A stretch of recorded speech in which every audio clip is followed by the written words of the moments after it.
I would love to go back to see my childhood home in Iran. I would love to go to that beautiful orchard where the family used to gather.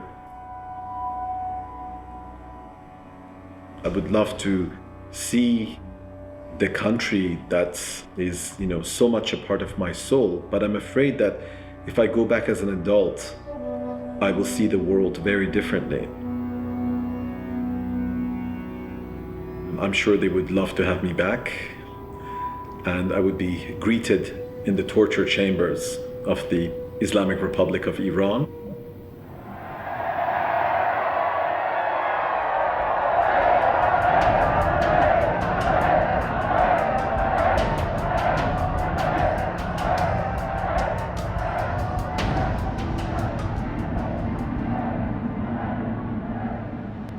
Payam Akhavan is a professor of international law at McGill, a member of the International Court of Arbitration, and a former United Nations prosecutor at The Hague.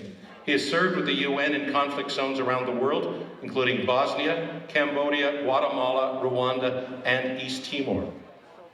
Payam Akhavan was born in Tehran. He now makes his home, about half the year, he said, in Montreal. The rest of the year, he lives out of a suitcase. Please welcome to the stage, Payam Akhavan.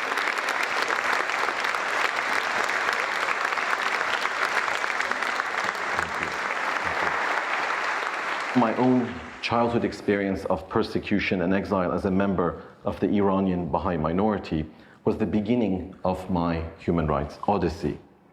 Mona Mahmudnizhad was no different than any of my friends from Sunday school back in Iran. We were of the same age, in the same community, in the same country. Mona was an outspoken defender of human rights. This in a country where speaking the truth carried grave consequences.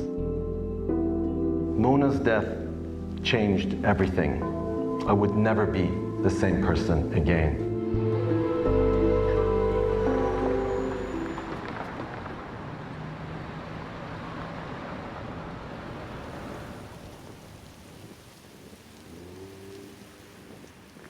This beautiful willow is my old friend, and during my adolescence I used to live just down there beyond those trees, and it was a very difficult time for my family, for us. We felt like our world was encircled with gloom. With all the terrible news that we heard from Iran and the destruction of that world of innocence. We would dream not knowing that soon a storm would rip our roots away from the land of our ancestors.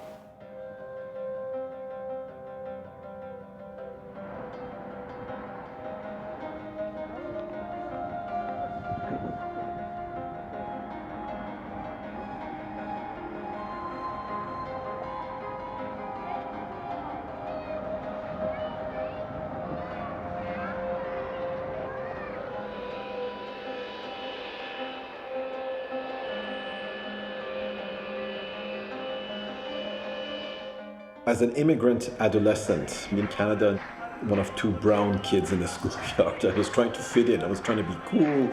I wanted to be popular with my friends. And then I hear about Mona, 16-year-old girl from the Baha'i community to which I belong.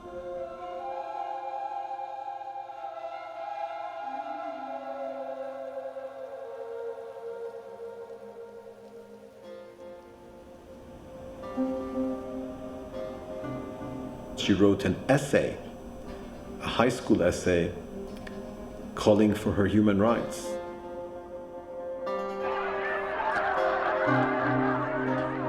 Freedom, Mona wrote, is the most brilliant word.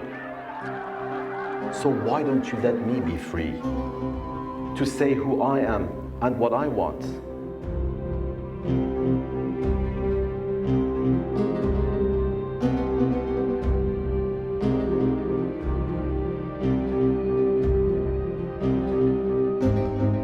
those days, the Baha'is were always vulnerable. We always knew that we were the scapegoats, that if there was political turmoil, we would be the first victims.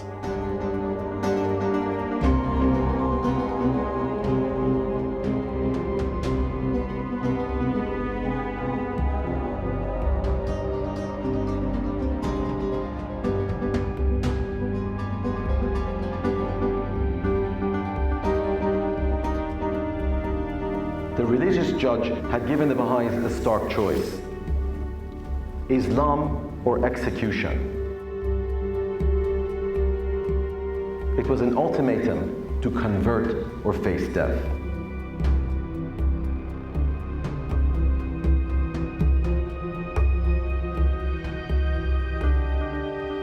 How incredibly powerful she was, that they couldn't break her.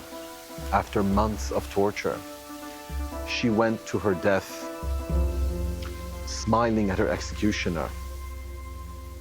And I don't think it's because she had lost her mind. To the contrary, I think she knew that she was going to draw her last breath. You can kill me, but you cannot extinguish my humanity.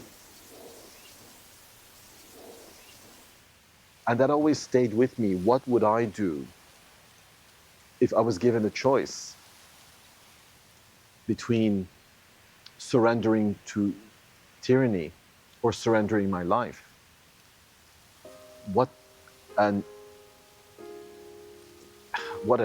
impossible choice. What an impossible choice to be given at the prime of your life.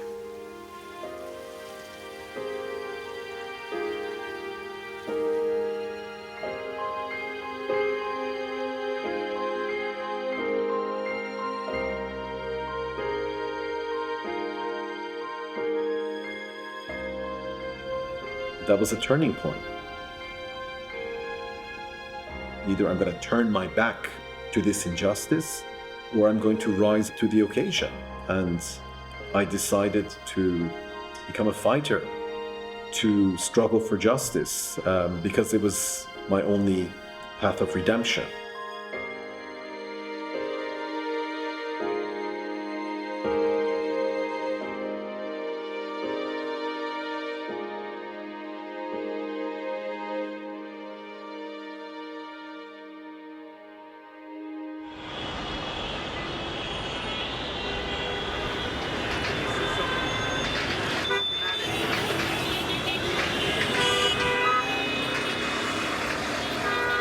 Well, we're in the most densely populated country in the world, and we're about to go to the biggest refugee camp in the world.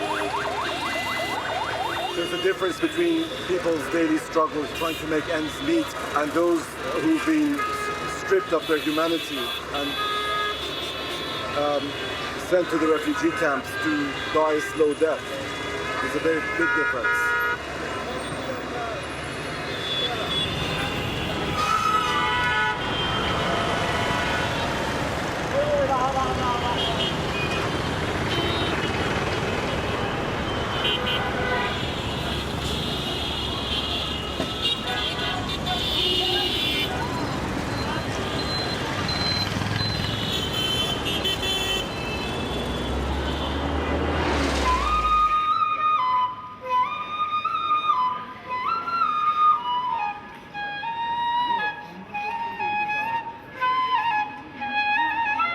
These are photos.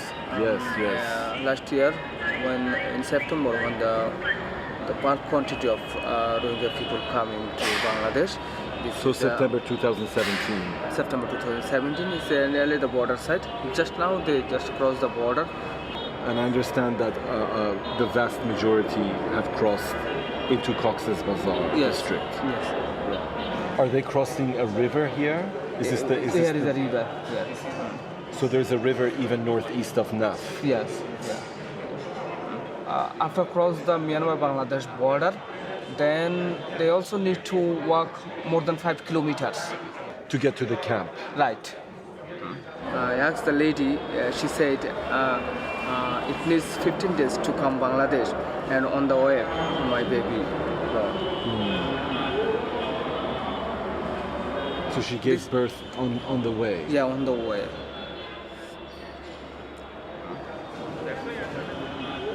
This children's name is Asmitara. She lost her parents.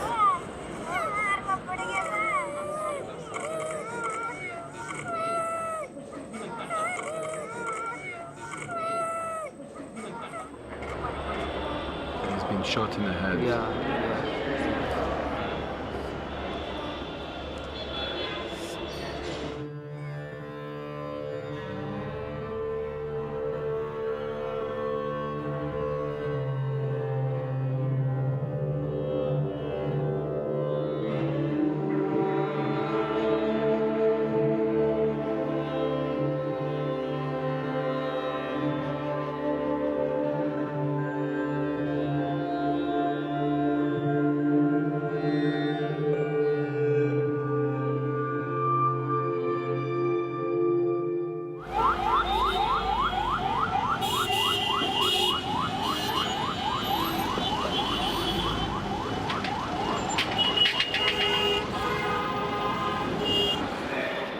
Yes. We just want to add one paragraph which addresses a new issue which came to us last night.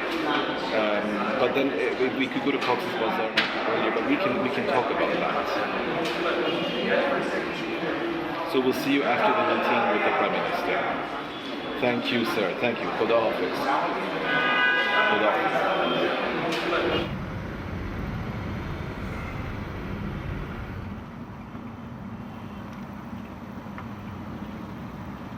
I first met the Prime Minister about 10 years ago when I came to Dhaka, and she won with 87% of the votes. And the country has seen a period of unprecedented stability and prosperity.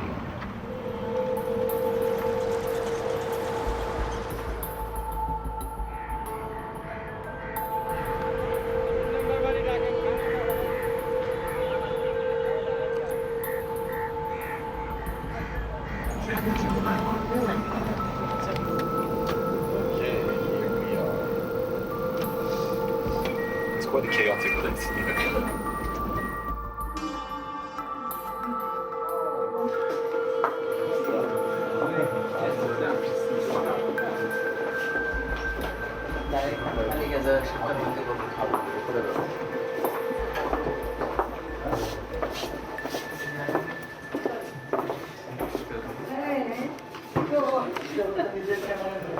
Very good to see you. Tragic. Yes. Just before then.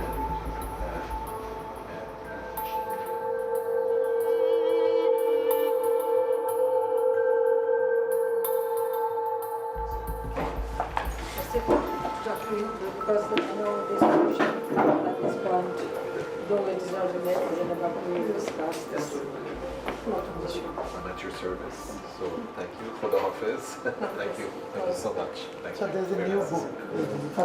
My father's new one. Thank you. Oh, thank First you one, I very think. much.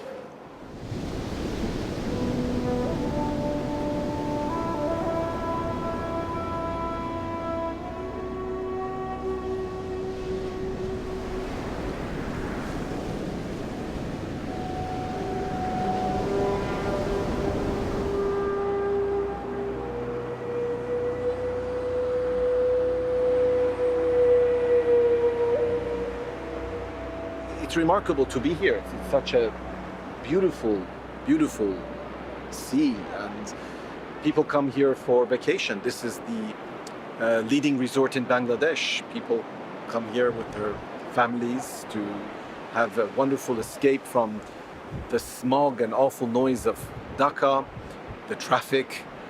But just a short distance away from here, we have a sea of misery. We have more than 1 million refugees who have lost everything. They've been stripped of their homes, they've been stripped of their dignity. And it's this perplexing contrast between the beauty of this place and the horrors just behind those hills.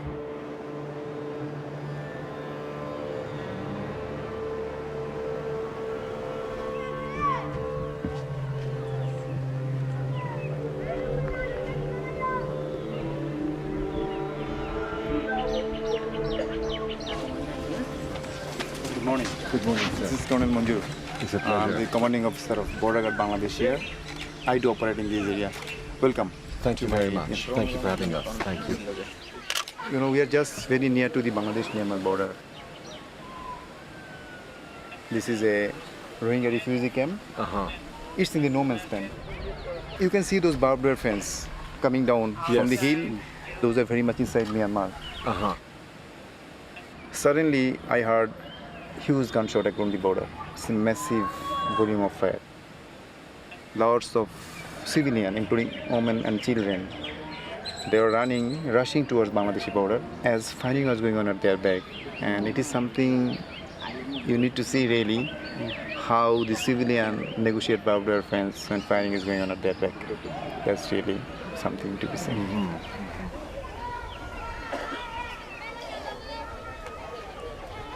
At that point of time, it was not known to me that such massive influx is on the way.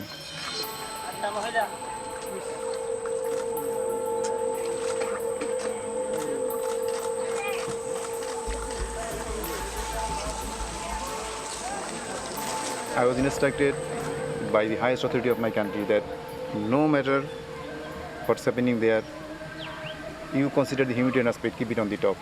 Because these are the people, they are the victims of mass atrocities. Also, I also understood, I said that when I have seen the innocent civilians are crossing, usually the border fence and coming towards my country, I thought that these people are victims. They are not a threat to us. So, doesn't matter I put on uniform, but I'm a human being. I had to protect the humanity. The locals were taking the refugees and helping them? Local, what they're doing, I'll not say taking, because what they will take. But they had been helping them, providing water, necessary food, talking nice to them. At least some good words, so that Tomates people feel good. Whatever they could. That's what they did. Well, I can tell you that your people are far more generous than the people in my part of the world who are always complaining I about don't- immigrants and refugees, and you have 1 million people here, and these people that don't have that much to share are still sharing it. So it's a role model Yes, for all I of us. can tell you one thing, sir. I believe they are human beings. Hardly matters they're from which country, which nation.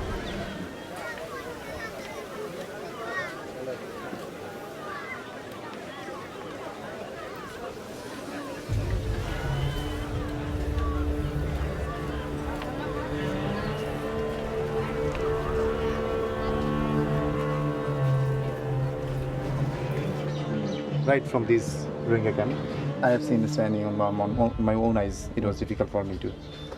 Dead bodies, horrible dead bodies. As they chased them down, they came up to the barbed wire fence. They didn't cross it. They were chasing the Rohingya. Yeah, as I said, they had been firing on their back. Are some of these photos taken by the refugees themselves? Few. What do they have? Telephones? The cell phones. Yeah, to research, analyze, and do. This is a mass grave.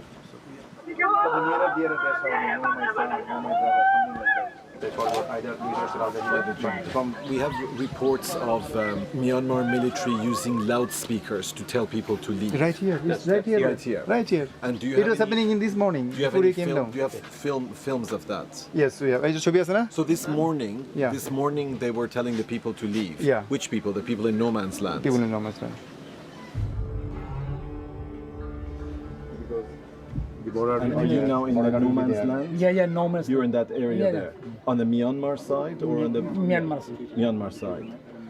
Yeah. Were they shooting indiscriminately, or were they targeting people? Targeting the people. When they saw the men, they fired, targeting them. They entered my village, military and border guard, police and local mob. the fire, the target, who see the people. The fire, some people that, 4 people, my witness, 4 people that on the spot, another 6 people got injury. Among the injury, one of my elder son. For 2 months. Another couple, hard time. Our children cannot live there another couple. Our children lost education. Everything lost.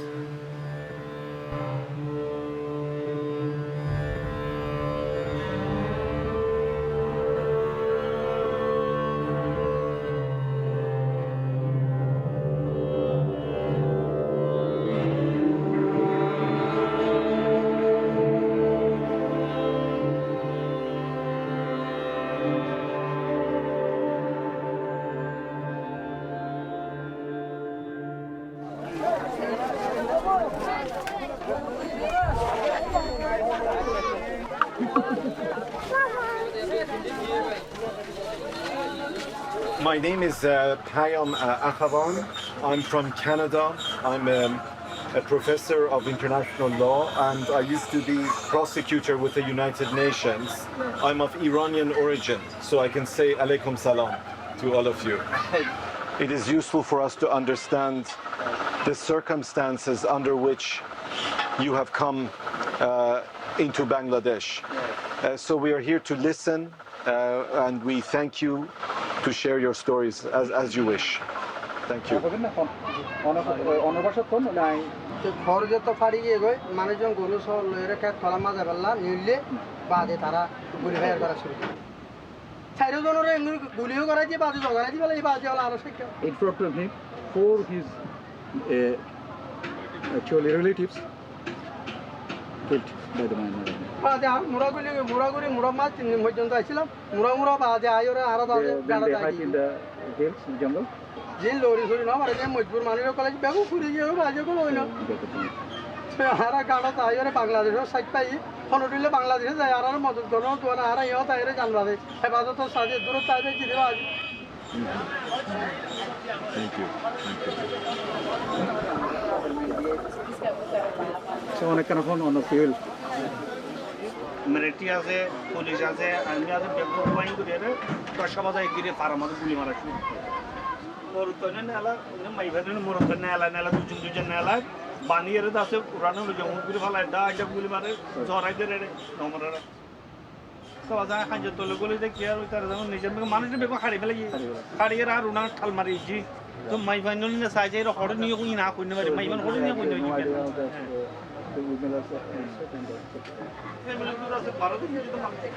In his family, 12 died. বেশিরভাগ কেউ করে ফেলে এটা বদাগিও না আরে খুয়াম তো না মাতা বিলকুল লিয়া মানুষান তো নাই ও বাদি বদাগিও না হারার মধ্যে আরাই আসি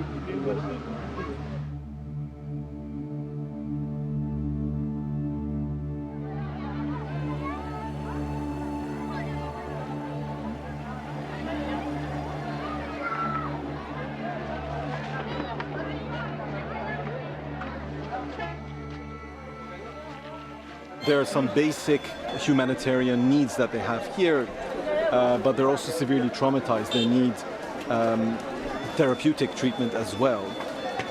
And even if we look at the idea of the International Criminal Court bringing a case against, a handful of the top leaders, I think that there is a wider need for a catharsis, for healing. Just the act of telling your story, it's a way for them to reclaim their humanity.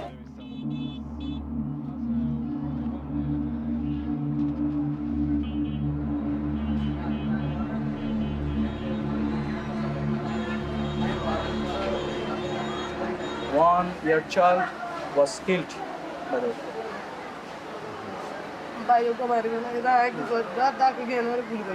So when she is praying and his younger brother moved to her, then she is shot.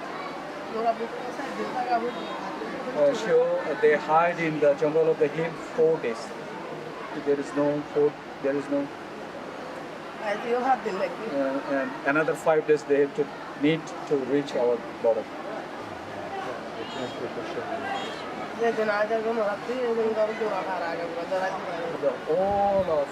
All the village is burned.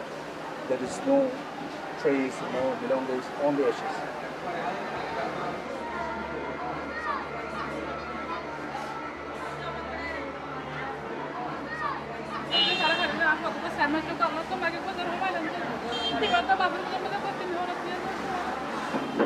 So on the Mama is going to work. So some people go to them to protect. If anyone go to them, they are slaughtered. So it's a little fight for them.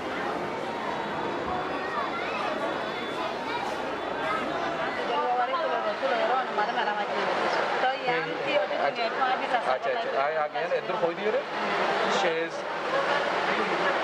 young children who is thrown into fire and she is dead. Tarbado kon zamai mari wale no.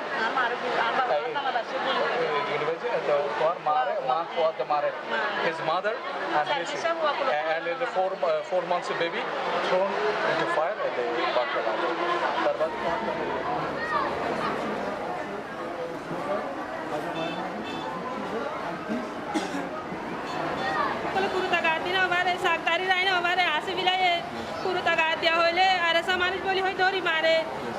In Myanmar, there is no hope because there is no their father and mother all are taken. So she is a new guardian.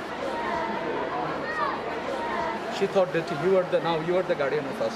So she wants justice to you.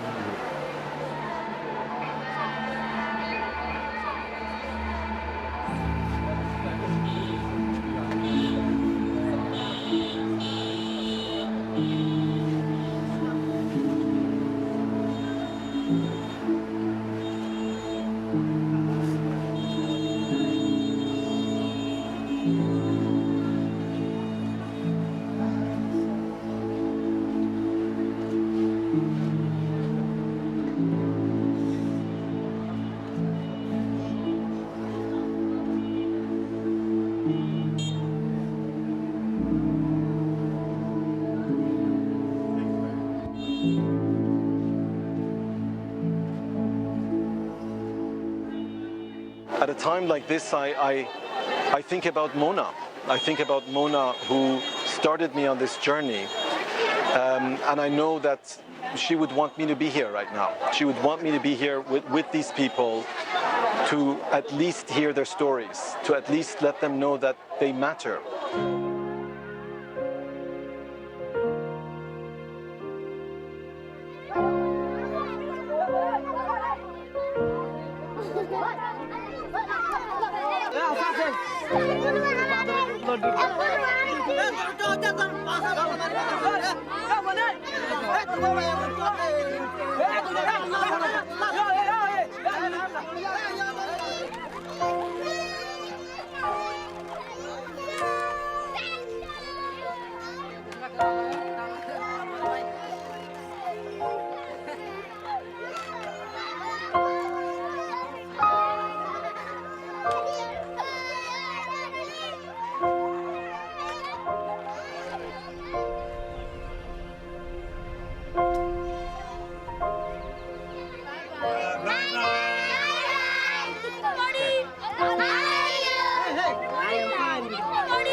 Genocide in Burma! Right now! Right now! Anyone in Burma! Right now! Right now! Stop genocide in Burma! Right now! Right now! What do we want? Justice! Justice!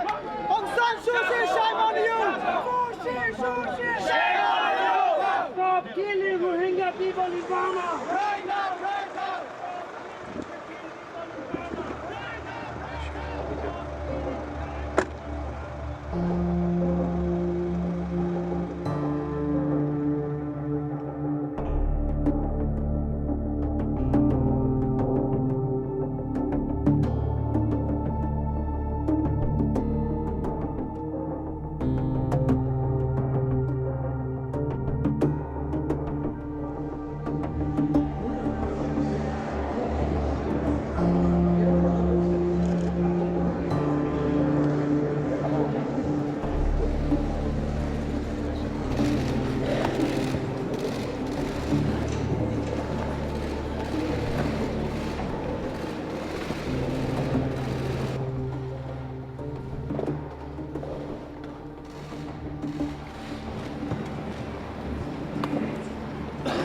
The court meets this morning to hear the first round of oral observations of Myanmar on the request submitted by the Gambia. Honorable judges, for any genocide to occur, two things must be present: a dehumanization of the other and the indifference of the international community. And it will be irresponsible for any of us to simply look the other way and pretend that it is not our business, because it is our business.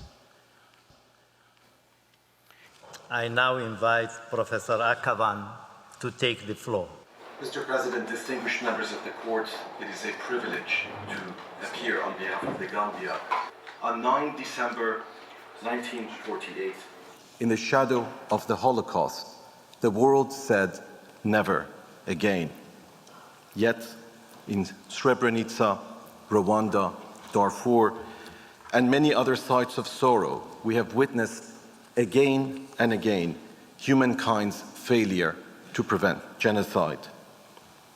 We appear before you today because there is still time to save the Rohingya. We turn to this court as the guardian of the Genocide Convention to prevent their further destruction at the hands of Myanmar. Some 600,000 Rohingya remain in Myanmar. They are in urgent need of protection. They remain under serious risk of genocide. Rohingya! Zindabad! Zindabad! Rohingya! Rohingya! Zindabad! Zindabad! Rohingya! Rohingya! The International Court of Justice, the world's highest court, has ordered Myanmar's government to prevent its military from committing acts of genocide against the Rohingya. The Rohingya in Myanmar have been subjected to acts which are capable of affecting their right of existence. The ICJ has also warned that the Rohingya Muslim minority remain at serious risk of genocide and ordered the country to abide by the Genocide Convention and take all measures within its power to prevent further killings.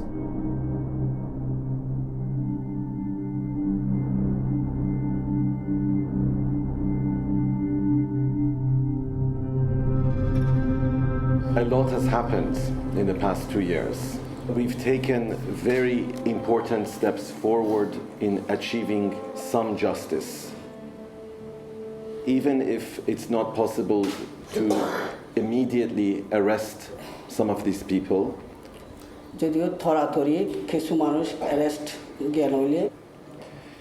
some of those who are in power today may not be in power tomorrow.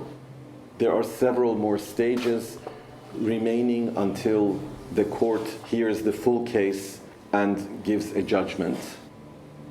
Myanmar will be given the opportunity to defend itself, so that's why it takes some time. We have to be patient because we have no choice, but we have to continue demanding justice, and that is your right. It is your right to demand justice. Justice is a long journey, but we are with you all the way to the end.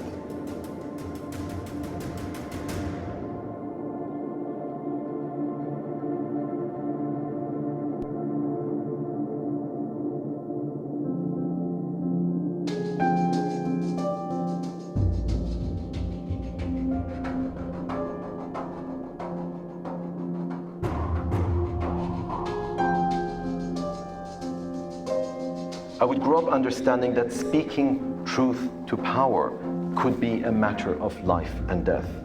That bearing witness, even in the darkest moments, was fundamental to fighting tyranny. Mona wrote, "Why don't you push aside the thick veil from your eyes?" I remembered Mona's last wish, that the youth should arise in service to humanity, that they should move the world.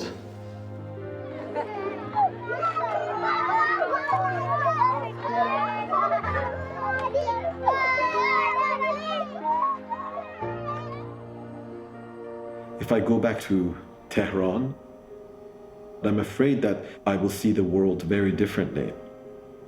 I would see the cruelty, the injustice, and it would destroy all my childhood memories. But I feel that one day I will go back.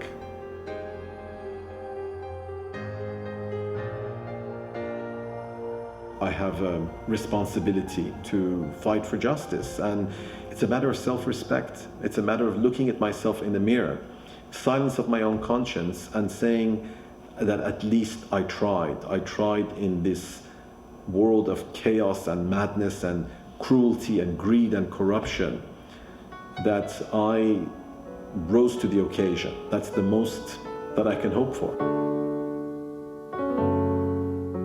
In the cradle of his faith,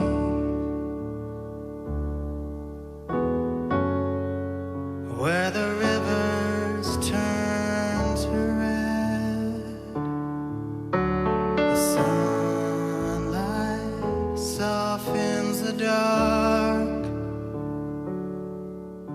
and the shadows in their lives drift apart. She stands before her fate, and the heavens open the gates. From the darkness they are called, 10 brave women to face the end.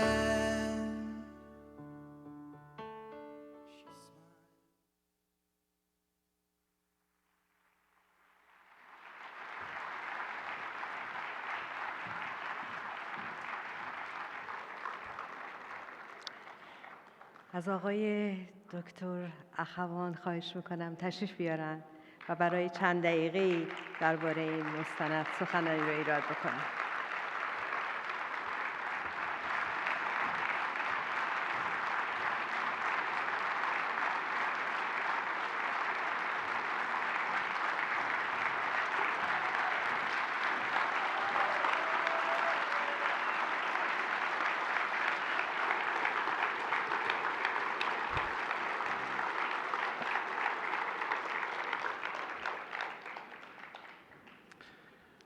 خانم‌ها و آقایان عزیز از انجمن دوستداران فرهنگ ایرانی برای نمایش بخشایی از این فیلم مستند بسیار سپاسگزارم.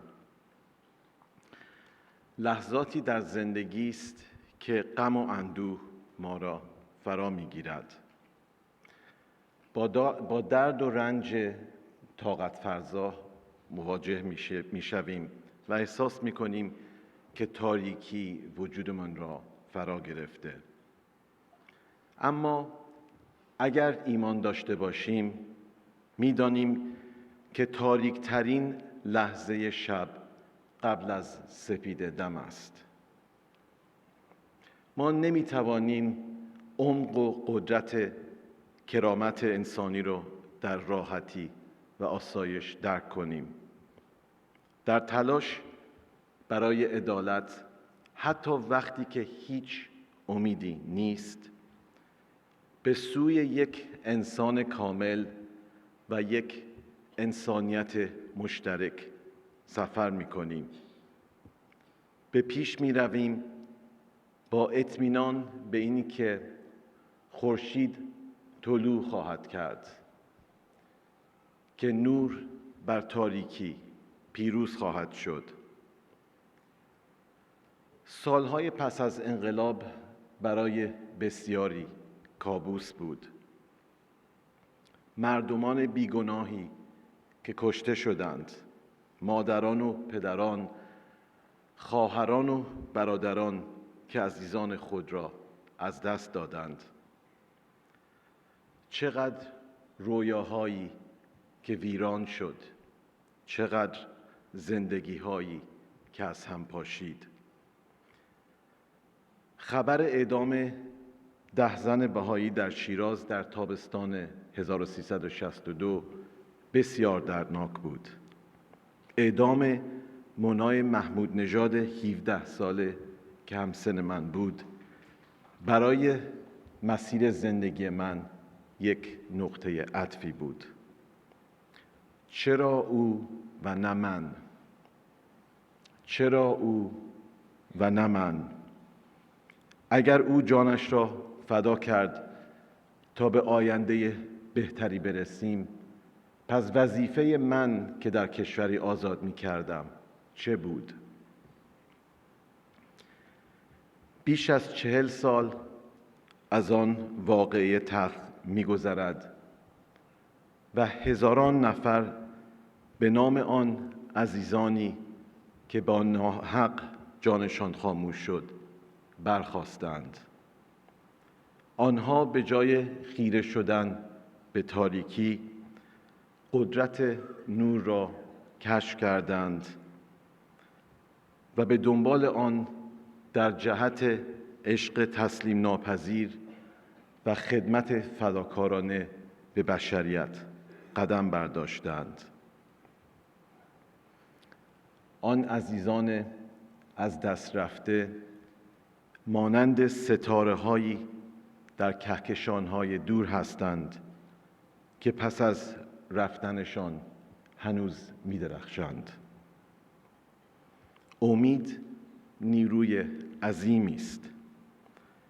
پس هر جا که هستیم، چه در ایران چه در سراسر نقاط جهان، بیایید خانه خود را در لطف و محبت، در کوشش برای عدالت بسازیم و قدرت انسانیت خود را در برابر جهل و ظلم دست کم نگیریم. آینده درخشنده‌ای در انتظار ماست. از شما عزیزان بسیار سپاسگزارم. خیلی ممنون.